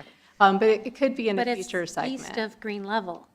Green Level West is, I just thought I'd throw that out. We're not looking We're not- to I thought we rename were all of fixing Green it. Level West? At some point in the future, the initial direction that it had been voted upon that we're looking into currently would extend High House Road to Green Level Church Road as a first step, with at some point in the future us looking at continuing, because Green Level West, it continues on to the west all the way, out into Chatham County where it dead ends But ultimately. doesn't it become, like, when it goes further out, doesn't it become Green Level? Just Green Yeah. Level, yes. Green So Level Green Level West West is to the east of Green That Level? was my point, yeah. Yeah, That's correct. Not, We just need to take High House all the way out. I don't understand it. Yeah. Don't understand. Bring some green paint on the signs and be done with it. Okay, those are my questions. I don't know if anyone has. Other comments? I have questions Questions. primarily, in my couple of years now here on council, rarely have I heard any rezonings or annexations for that point for single-family detached, anything. So I'm just trying to make sure that I understand here, and my questions are sort of two buckets. One, this Ridgebrook Road. I want to ask the question that may be a dumb question, but when we annex properties and they're on a road that is not a Cary street, does that street become a Cary street? If the developer constructs the street to Cary standards, and then upon construction, they would turn it over, and if it meets all of our standards, then we could accept it into the street system. And of course, those discussions would occur during the time of development plan review. So we could annex this property and perhaps even one across the street, but not take the road, and it would stay a North Carolina DOT road. So this is one of those complicated issues. Ownership of a road versus maintenance of a road versus whether it's annexed into town corporate limits are all separate questions. So we have roads that are annexed into Cary that DOT takes care of. We have roads that even are outside of Cary that Cary maintains. And so it's two separate questions. And so I guess what do you want Cary to do? And I can maybe answer if we can do it. Here's what I'm There's curious different ways. about. And Lori already asked the question about it sort of just ending, which if it didn't have the opportunity really to ever go somewhere because there's a significant stream buffer, I'm a little curious as to why we would bother stubbing it and not just make it a road that curves to the left. That seemed like a... What do you mean? I'm not sure I Why, understand. if it can't go much farther to what I'm assuming here is the east because of a significant stream buffer, Well, why would we? It can go, just someone has to pay for it to cross the stream. Right. Yeah, So if you were to take Ridgeback all the way, it would basically run into Emery Gale. Yes. Okay. But there's a big gap in between. Over yonder, okay. Yeah, and you can see that if you had the full comprehensive transportation plan, how it connects.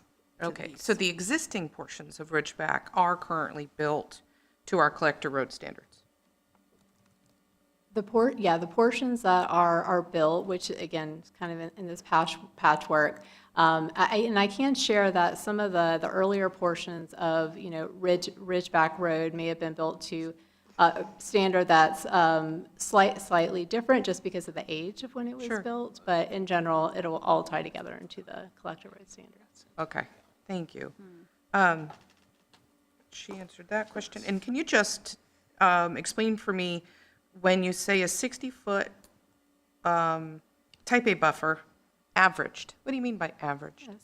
So our ordinance allows for streetscape widths to be averaged. So as an example, the minimum requirement for a streetscape in this area would be 50 feet. They're increasing it to 60 feet through a zoning condition. At the time of development plan review, there could be various reasons why the buffer may need to dip slightly less than 50 feet, or in this case, 60 feet. And we have some parameters for what that minimum width could be. So if you have to dip down and pinch the streetscape a little bit, you have to make it up in another area, which is why we have the averaging.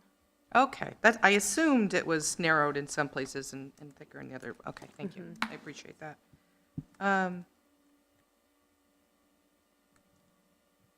And do single-family detached communities typically have gathering space requirements similar to multifamily? They do have gathering space requirements. It's based on the size of the assemblage. And for a site of this size, which is a little bit larger than 10 acres, the minimum requirement is 2,400 square feet for a gathering area. So it's based off of the size of the overall development, not on the number of units or dwellings? Correct. Okay, thank you, I appreciate that. So this is just a little bit more than what the standard calls for? Correct. Okay. Yes. Thank you. That's all my questions, I appreciate it. Questions from this end? Well, I think that side did a wonderful They did. Michelle, You have already a- know all this, I've got to learn it, Jack. So I can be on council for 30 years. No, look, I'm fundamentally confused, and I think that's dangerous, but that's okay. No, it just shows you just the complexity of a simple project. We've got multi-jurisdictional. I mean, it's good that we're asking the questions, because if we're sitting here, or I'm sitting here trying to sort it all out, can you imagine what those folks are going through? That's all I'm saying. And so I think it's great that they're being brought up, and, you know, I'm just watching and learning myself, so thank you. Going back to what you were saying about the historic area,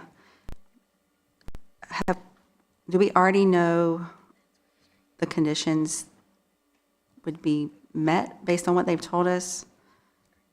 Or is that something we would get more details about later? Are you speaking specifically to the policy guidance from the special planning area? For the special planning area. Yeah, so the special planning area, gives guidance with regards to the total aggregate density. So they did add, a density max to address that. It also gives guidance as to the type of housing in this area. It calls for detached dwellings as being the primary dwelling type. So that's another, item that they're looking to address. Now, when it comes to, using design features to harken back to the historic rural character of Green Level, like I was saying, typically what we've seen in this area would be to also look to shield developments from view of the thoroughfares. And so what we've seen from developments is offering some type of wider streetscape. And that also can preserve, if they can, some of the existing trees along that streetscape to give it that natural look. But this isn't, I feel like I'm very close to the mic. This isn't something that they've already laid out for us, like plans to meet that. We don't have plans at this point. They've just offered zoning conditions to try to address some of those policy goals from the special planning area. Anyone else? Just to follow up on Councilmember Banzal's comment, I absolutely agree with you that it would be great if the developer added a condition for phasing in to ensure reduction of traffic through that neighborhood. So in case the developer is taking notes, that's another one I would like to see added. I think planning and zoning would probably like to see that, too. Yeah, so it'd be nice if you had that before P&Z. Anything else? So to those in attendance tonight, thank you so much for being here, and thank you for your input. This is not the end of the process, this is the beginning. And I would encourage you once again to meet with the developer or the applicant and work on the issues and see if we can come to some better agreement between the two sides as it goes forward. Now's a good opportunity before it gets to the Planning and Zoning Board, which is probably a month or two away. So you have some time there to talk with them, because we want our Planning and Zoning Board to review what's probably going to come to us for a vote. So now's the time to do that. And if you have any questions, again, in the meantime, Katie Dry will have the latest and greatest information, and she'll be able to answer your questions. And of course, we're always available. And again, I would invite you to come speak at any meeting if you feel the need to do so. So thanks once again. Thank you, Ms. Dry. I have a question, sorry, just one last follow-up on the stormwater discussion. Will that be part of the condition, or that's going to be handled separately? Yes, stormwater will be addressed at the time of development plan review. Our ordinance does have requirements that they would need to design their stormwater devices to meet the requirements of our ordinance. We would evaluate that those criteria have been met during development plan review. And that's a 100-year storm, which is 4 to 6 inches in 24 hours, right? Got it, thank you. Thank you. All right. We move to our last public hearing, which is 24 AZ03 Wellington Park PDD Amendment. Principal Planner Aaron Puckett. will introduce the item, and council will not take action on this rezoning tonight. And it will also go to our Planning and Zoning Board for their review and recommendation and return to us at a future meeting. Ms. Puckett. Thank you, and good evening, council. This is a request to rezone approximately 1.08 acres located at the intersection of Thurston Drive and Wellingborough Drive.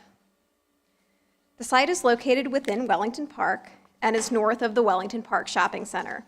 The Marla Durrell Park and Kids Together Playground is located to the west.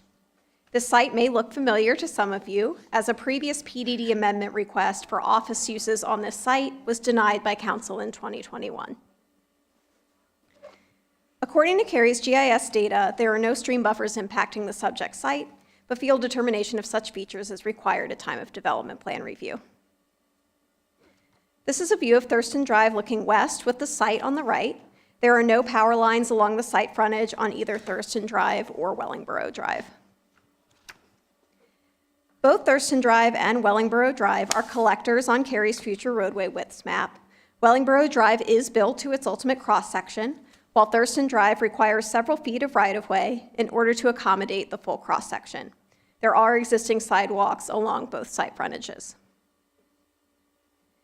The Parks, Recreation, and Cultural Resources Master Plan does not propose any greenways within or immediately adjacent to the site. The Hinshaw Greenway Trail is located approximately a tenth of a mile west of the site, which connects to Thurston Drive through the Marla Durrell Park.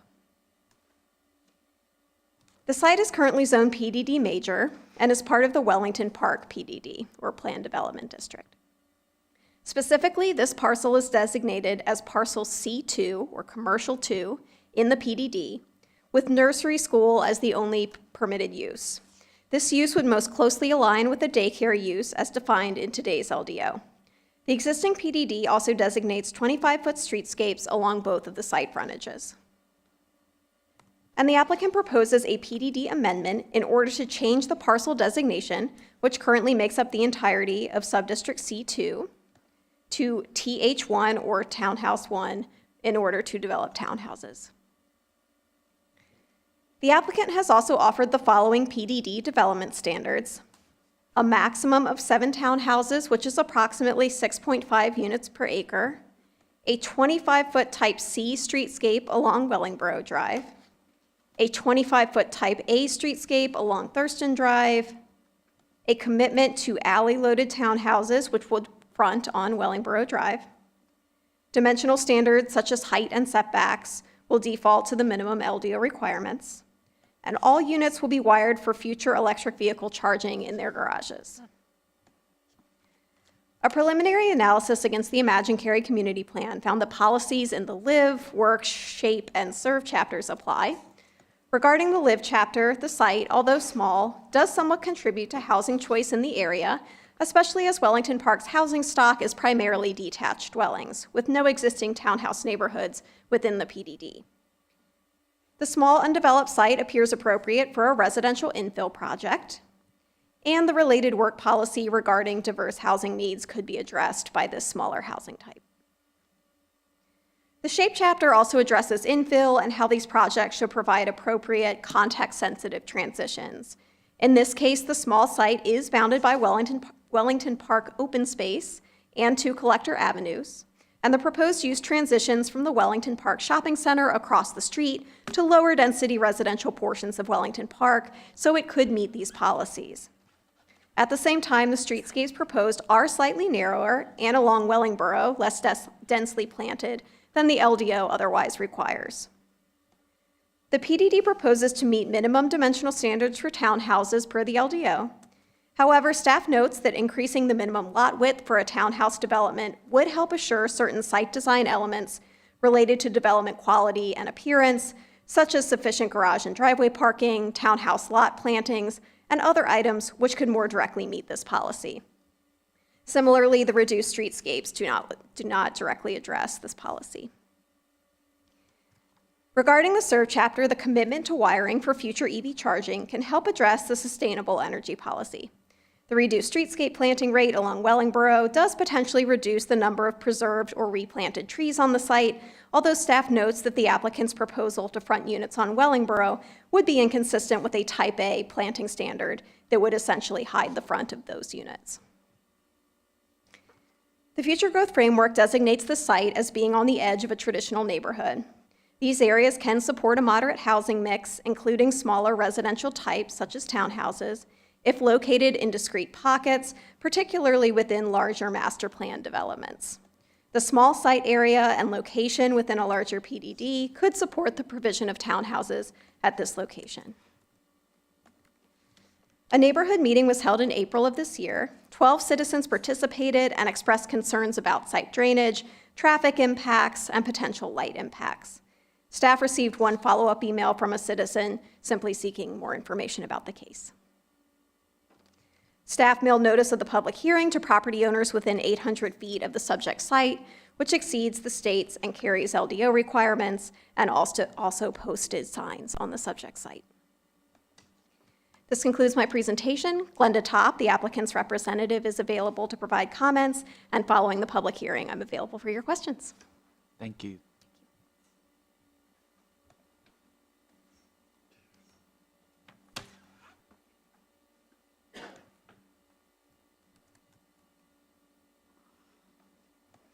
Good evening, Mayor and members of council. Glenda Topp with Glenda S. Topp and Associates here tonight on behalf of the applicant, and I'd like to thank Aaron for a very thorough presentation. The case before you tonight is amendment to the Wellington PDD. The original PDD was approved in 1988. The property is currently approved for a nursery daycare. The parcel is approximately 1.08 acres and is located at the intersection of Wellingburg Drive and Thurston Drive, and the proposed use is townhomes. The designation on the Future Growth Framework map is traditional neighborhood, and townhomes are listed as predominant use type. Since the original approval in 1988, development code changes and modern nursery daycare requirements make daycare development untenable given the constraints of the site. By zoning condition, we are proposing 7 townhomes to be proposed. All the units will front on Wellingburg Drive and served by a rear alley. We are proposing a 25-foot Type C buffer on Wellingburg Drive and a 25-foot Type A buffer on Thurston Drive, and this is consistent with the width in the approved PDD. However, we have increased the opacity to the Thurston Drive buffer to a Type A, and as staff pointed out, both streets have sidewalk.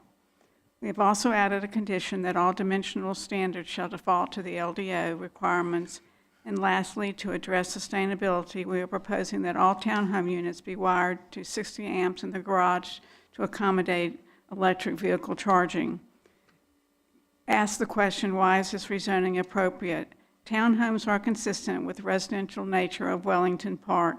The proposed use provides missing infill housing in a walkable context to commercial development and Durrell Park. A high-quality residential buffer is provided between commercial properties in the core Wellington Park neighborhood. The project will have minimal impacts on the current traffic volumes, and the rezoning will solidify the future land use as a desirable neighbor in the Wellington Park community. In closing, the proposed rezoning is consistent with the proposed or the adopted Cary Community Plan. I'd also like to add, in our meetings with the neighbors and conversations that we've had, we do appear to have found a use that is acceptable to the neighbors within Wellington Park. I'm here to answer questions along with the applicant. Thank you. Thank you, Ms. Topp. So now it's time for the public hearing for 24 REZ03. And first, I'll call on our clerk for any written comments or any call-in registered speakers. We had 2 written comments. Graham Hollett submitted comments in opposition of the proposed rezoning, and Kirk Smith submitted comments in support of the proposed rezoning. Okay. No registered speakers. If you're here in the audience, would like to speak at this public hearing, now's your opportunity, and I would invite you forward.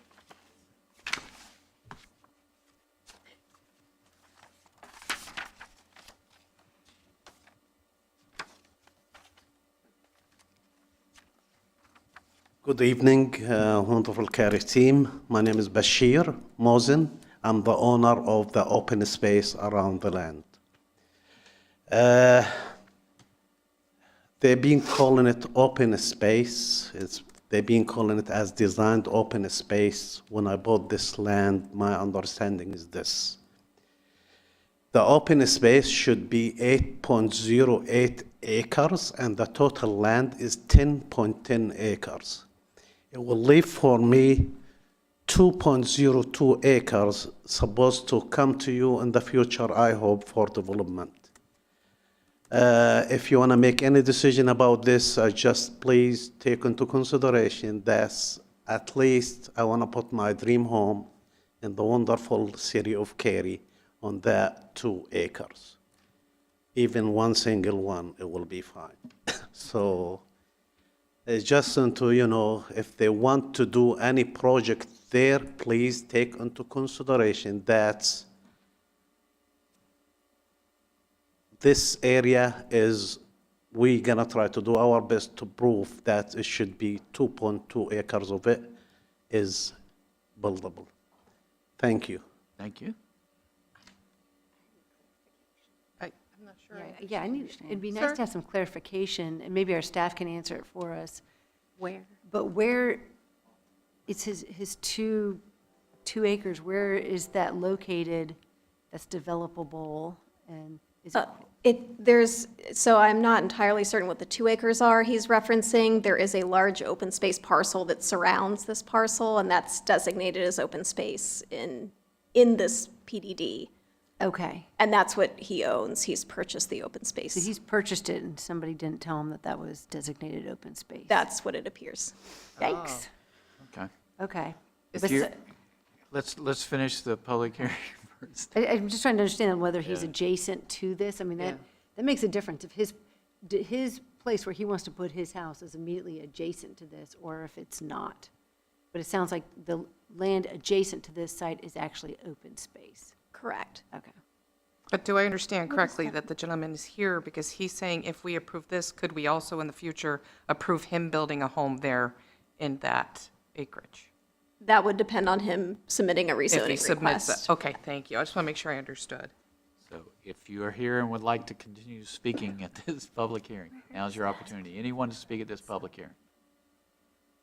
Okay, I'll close the public hearing and open it back up to council to continue the questions. All righty. Ms. Top mentioned that the land was, I think she said, untenable for a daycare site. What does that mean? I believe what she's referencing, so this site, as we noted, was initially zoned for what was then called a nursery school use. We'd interpret that as a daycare use today. That was in the 80s. It predated current standards, which include things like a certain required, by the state, a certain amount of required outdoor play area, things of that nature. We have actually had a couple of pre-application meetings come through our development review committee for a daycare use on this site, and it is such a small site at just over an acre. It is incredibly difficult to put a daycare of any substantial size on that site and meet the buffers and the outdoor play space and the parking and all the things you would need to meet to fit a daycare use there. So I cannot say with certainty that it's impossible, but it would be difficult to fit that use on a 1 acre site. Interesting. Okay. All right. You know, we went through this public hearing, I can't remember how long ago it was now, about the dental site. 2021. 2021, thank you. And we had 100 people tell us that they want it to be a child care and to make their life so much easier if they could just drop off their children on their way to work and so forth, right? And now we're getting a proposal for 7 homes on 1 acre. And one thing that has always been my pet peeve since I was like probably in high school, I lived in the DC area, was when they shoehorned in a lot of development on a tiny little site that wasn't really comparable to what was around it, right? And it just seemed like it's kind of like this, like Hail Mary at the end. And I just never wanted that for Cary. I wanted us to develop in such a way that even at the end, when we were at those last little fragments, that it was being done in a way that was sensitive to the context of the area around it. And I don't know, I mean, my first reaction is 7 units on an acre right here adjacent to a low-density neighborhood just doesn't feel. Also right next to a commercial center, so it's Yeah. right across the street. I know, it just feels weird to me. I'm not saying I'm definitely a no. I would have liked to have had a child care center there. I would have actually rather had a dentist office there than have 7 units right there, but I don't know. I'm just, In my understanding, I don't think it matters, is the applicant lives there, right? It's one of the homeowners, Jack, you probably know. There's no development on the site currently. It's just a completely. No, I meant lives in the neighborhood. Lives in the neighborhood, yes, correct. okay. Magically, there's nobody out there, so. Did we only receive one against? What was the, that's all that we have here? Yes. It's just one, is that right? Yes, these were the 2 written comments received. I do remember at the last meeting, we did have Ruth Markle who came to speak about habitat, and in her comments, she spoke about this rezoning and about how happy the neighborhood at Wellington was to have this be townhomes, right? So she actually supported it. Now, she's one homeowner, but she was there with many other Wellington folks saying how happy they were for a diverse housing type near them. Okay. And, I mean, I can only speak to what I heard at that one meeting. And I have friends that live in Wellington too, and I asked them that same thing. So you're okay with townhomes? They go, yeah. They're all okay with this. Like, Okay, all right. all right, well, they're very vocal Jack and I live, neighborhood, so- Yeah. for the Yes, record, they Jack and are I a live very like a vocal half a neighborhood. mile from Probably there. We let us could at a walk gas there, station so. or something. I guess, It's that corner there. I would agree with Councilwoman Bush. I think I remember clearly that Ruth was in support, and there were other community members who were also nodding, so I noticed that too. Yeah. And it is not a bad transition from single-family to townhome. That's the transition we Yeah. generally like to see. To backside of a plaza, too, so it's. To the, right, to a No, mixed I get use. that. Yeah. It just seems like a lot of units. I am concerned about the citizen who came, who says, I mean, that really gives me pause. Had he not come and said, oh, you know, I own all that property right adjacent to it, that's supposed to be open space, but I have 2 acres. I think it would be odd to have 7 townhomes and his one house somewhere on that 10 acres. Well, especially if it's immediately adjacent to it, right? If he's backing up to their alley, that would be weird. Odd, Yeah. yeah. For So- forever. It'd be forever. But you also never know, he may or may not ever build there, right? Yeah, or his buildable section may be further away from that. Don't know where the stream Mask, buffer. and you don't even know it's in there. Yeah, yeah. It's Who hard to knows? make a decision from that perspective on what might be Well- with no proposal in front of us. Yeah. But Well, we're still in a public hearing, so I think Oh, that should get sorry. sorted out. No, we closed I the thought we public hearing. closed it. No, I mean, we're in the process of it moving forward, and Right. there's time before it Yeah. comes to Yeah, pass. right. My apologies, yeah, that's what I meant to say. But, no, this is about as bizarre an example that I can remember in a long time. I mean, you know, a dental office blends in with a shopping center. It's about as mild a use as you can get, and we have 100 people here saying, you know, it can't be done, it'll harm the community because he wants to put something on the second floor. That was the issue. It was going to be a 2-story building, and he was going to allow a use on the second floor. A 2-story building on a small lot, next to a park, next to a retail center, and we had moral outrage. I mean, we just had outrage. We had hundreds of people. Now, as you said, Jennifer, we're coming in and we're going to force fit, you know, my old saying, it's like a size 9 foot into a size 4 shoe. And everybody's happy. I'll tell you, life is getting stranger and stranger over there. My mind is I will keep an open mind. I want to represent the folks out there, and if this truly goes through and meets the conditions, I'll keep that open mind. Personally, I kind of like to see a dentist there, but or a doctor. I mean, you know, it's Dr. City over there. It would be nice to get them all over there. The use seemed so tame back then. It was just hard to get my head around the sheer intense and vehement discussion against it, and it was all because of the second story, as I recall it. You all have And memories they all of it. wanted the opportunity to try to make it And, daycare. and data was presented, anecdotal, I don't think it would be verified, but anecdotal, about how this is the absolute best place for a daycare, and with the changing personality of Wellington, with new families coming in, it being an affordable place, this was the place, and that we actually have local people that will actually try to make that happen. So it was a good piece of data to hear tonight that the attempt was made, and that, but the new standards, that even a daycare on that side. So that's, for me, a very important piece.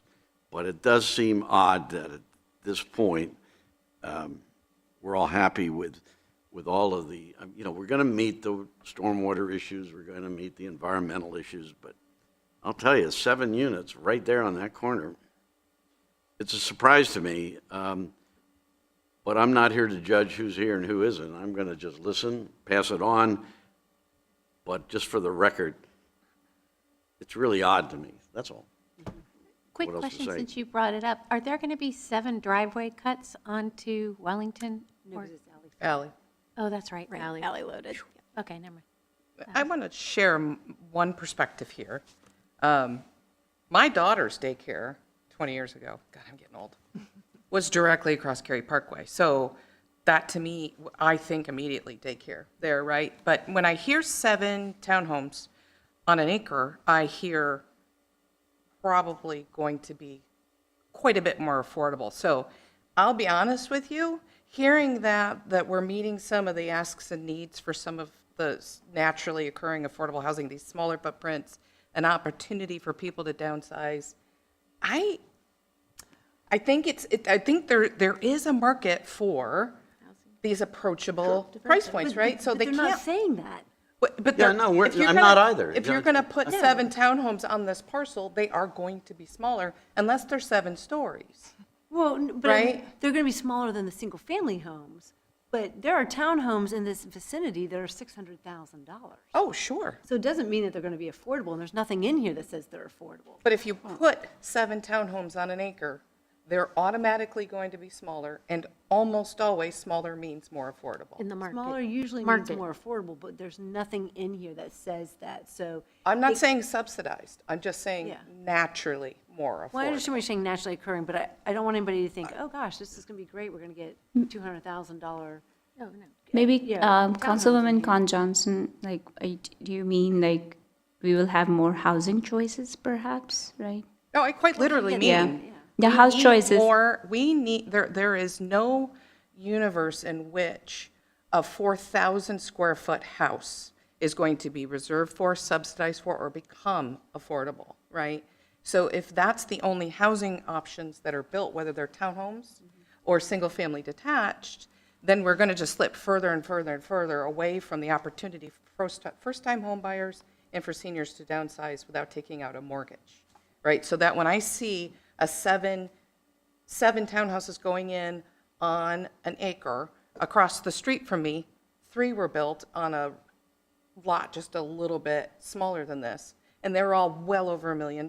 So to me, it's really just it's a geometry thing, knowing that my home, when I bought it, I was able to buy a house in downtown Cary for $128,000 because it was under 800 square feet.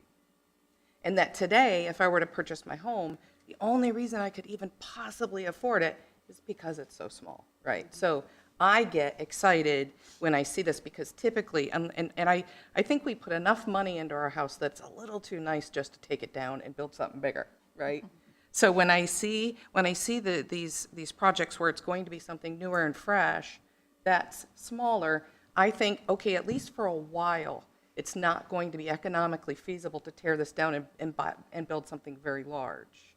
So I just look at that, whether it's a rental opportunity or a homeownership opportunity, especially homeownership opportunities.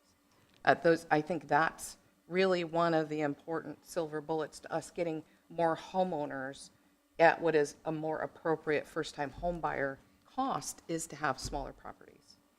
And if we want folks to achieve owning their own home who don't have really significant incomes, the best way for us to do that is for them to have affordable rentals so they can save money.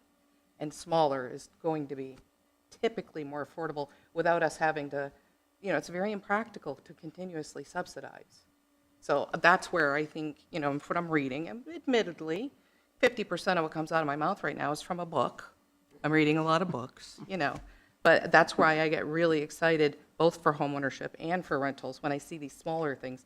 And I know they're a little weird, but I'm sure people walk by my house. It's now a giant house next to me. It's lovely. My Friends of ours. tacky, but fairly well maintained little house next door to it, and then an even smaller one next to us. So I know that won't be like that forever, and eventually there'll be two probably very large houses. But for now, here I am, and I can afford it, where I wouldn't be able to if my home wasn't unusually small. It is also a maximum of 7, so it's still possible that Sure. less could be built there. It could be less. I just don't want anybody to think, oh, yeah, this is going to be less expensive, because there's nothing in this zoning condition that says that. And they could end up going and build 7 luxury townhomes that are super expensive. Well, probably 4 luxury townhomes. Okay. Yeah. Aaron, I have a question about the open space. Doesn't work. Because there's open space adjacent to it, that counts as the open space for this area? For Correct. this So it's property? communal open space for the entirety of the PDD. They would not be required to provide additional gathering space on this site because of the size. There would still be a small open space. There's that a certain number of square feet per unit they'd still have to provide, but that can include buffer area and things of that nature.